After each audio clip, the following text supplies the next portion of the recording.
Hi, ఎలా విన్నారు? బాగున్నారు అనుకుంటున్నాను. పసిఫిక్ మహాసముద్రంలో ఏర్పడుతున్న లానిన ప్రభావం మన భారతదేశం అంతటా భారీ వర్షాలు పడబోతున్నాయి. రానున్న జనవరి 11వ తేదీ నుంచి తమిళనాడు అంతటా భారీ వర్షాలు పడే అవకాశాలు ఉన్నాయి. జనవరి 11, 12, 13, 14 ఈ తేదీల్లో తమిళనాడు అంతటా భారీ వర్షాలు పడే అవకాశాలు ఉన్నాయి.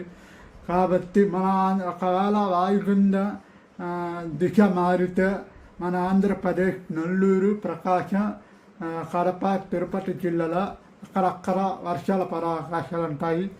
ఒకవేళ లానిన ప్రభావంతో మన భారతదేశం పసిఫిక్ మహాసముద్రంలో ఏర్పడుతున్న లానిన ప్రభావం, అల్పపీడన వాయుగుండం వచ్చే అవకాశాలు, ఋతుపవనాలు కూడా బలపడే అవకాశాలు కూడా ఉన్నాయి. ఇంకా ఋతుపవనాలు కొనసాగటం ఉన్నాయి. ఋతుపవనాలు మన రానున్న 2 రోజుల్లో 4 రోజుల్లో వెనక్కి తిరిగే అవకాశాలు ఉన్నాయి. దాని ప్రభావం వాయుగుండం వచ్చే అవకాశాలు ఉన్నాయి.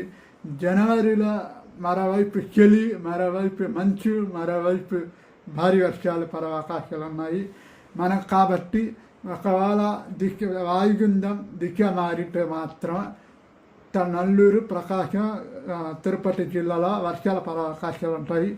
లేదు, జనవరి 11వ తేదీ నుంచి వాయుగుండం ప్రభావం తమిళనాడు, చెన్నై తీరం వరకు వర్షాలు పడే అవకాశాలు ఉంటాయి. ఒకవేళ దిశ మారితే మాత్రం ఆంధ్రప్రదేశ్కి మరొకసారి వర్షాలు పడే అవకాశాలు ఉంటాయి. సంక్రాంతికి, భేటీ, కనుమ రోజు వర్షాలు పడే అవకాశాలు ఖచ్చితంగా ఉంటాయి. గతంలో ఎప్పుడు లేని విధానంగా సంక్రాంతి వర్షాలు పడే అవకాశాలు ఉన్నా లేవా అనేది వాయుగుండ ప్రభావం పెట్టి, అది ఒకవేళ తమిళనాడు, శ్రీలంక తీరం దాటే అవకాశం ఉంది. కాబట్టి శ్రీలంక తీరం దాటకపోతే తమిళనాడు తీరం దాటితే మాత్రం ఆంధ్రప్రదేశ్, నెల్లూరు, ప్రకాశం జిల్లాల ప్రభావం ఉండే అవకాశాలు ఉన్నాయి. లేదు, శ్రీలంక తీరం దాటితే చెన్నై వరకు మాత్రం వర్షాలు పడే అవకాశాలు ఉన్నాయి. నెల్లూరు జిల్లాలో మామూలుగా జల్లులు పడే అవకాశాలు ఉంటాయి. కాబట్టి రానున్న 24 గంటల్లో, అది 48 గంటల్లో వాయుగుండ వచ్చే అవకాశాలు ఉన్నాయి, అల్పపీడనం వచ్చే అవకాశాలు ఉన్నాయి.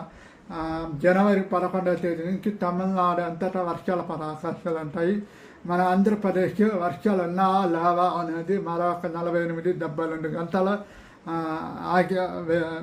వేసి చూడడం ఏం జరుగుతుందో. అది లానిన ప్రభావం. జనవరి మరొకసారి వర్షాలు పడే అవకాశాలు ఉంటాయి. ఫిబ్రవరి కూడా వర్షాలు పడే అవకాశాలు ఉన్నాయి. మార్చిలో కూడా వర్షాలు పడే అవకాశాలు ఉన్నాయి. ఏప్రిల్లో వర్షాలు పడే అవకాశాలు కూడా ఉన్నాయి. కాబట్టి జనవరి నుంచి మార్చి వరకు వర్షాలు పడే అవకాశాలు ఖచ్చితంగా కనిపిస్తున్నాయి. ఈ గతంలో ఎప్పుడు లేని విధానంగా లానిన ప్రభావం మనకి భారతదేశం వరద రాబోతున్నాయి. అక్కడక్కడ కొన్ని రాష్ట్రాల్లో వరద వచ్చే అవకాశాలు ఉన్నాయి. తెలంగాణ, ఆంధ్రప్రదేశ్ కూడా వర్షాలు భారీగా పెరిగే అవకాశాలు కనిపిస్తున్నాయి. రానున్న రోజుల్లో లానిన ప్రభావం జనవరి 20, 21, 22వ తేదీ కూడా వర్షాలు పడే అవకాశాలు కనిపిస్తున్నాయి. ఋతుపవనాలు కూడా వెనక్కి తిరిగే అవకాశాలు ఉన్నాయి. అల్పపీడన లానిన ప్రభావం వల్ల వర్షాలు పడే అవకాశాలు కనిపిస్తున్నాయి. రైతులు తగిన జాగ్రత్త తీసుకోవాల్సిన చాలా అవసరం ఉంది. కాబట్టి జనవరి 11 నుంచి వాయుగుండం వచ్చే అవకాశాలు ఖచ్చితంగా కనిపిస్తున్నాయి. ఇది తమిళనాడు వైపు తీరం దాటే అవకాశాలు ఉన్నాయి. శ్రీలంక వైపు తీరం దాటే అవకాశాలు ఉన్నాయి. దాని ప్రభావం తమిళనాడు వర్షాలు ఖచ్చితంగా పడే అవకాశాలు ఉన్నాయి. సంక్రాంతికి తొలిసారిగా వర్షాలు పడే అవకాశాలు ఉన్నాయి. 2025లో తొలిసారిగా వర్షాలు పడే అవకాశాలు కనిపిస్తున్నాయి తమిళనాడు రాష్ట్రాల్లో. అక్కడక్కడ రైతులు కానీ, ప్రజలు కానీ జాగ్రత్త తీసుకోవాల్సిన అవసరం ఉంది. పొరపాటు వాయుగుండ దిశ మారితే మాత్రం ఆంధ్రప్రదేశ్ వర్షాలు పెరిగే అవకాశాలు ఉన్నాయి. మరొక 72 గంటల్లో వేసుకుంటాం ఏం జరగబోతుంది, వాయుగుండం ఎటువైపు తీరం దాటే అవకాశాలు ఉన్నాయా, లాను ప్రభావంతో ఈ వర్షాలు పెరిగే అవకాశాలు కనిపిస్తున్నాయి.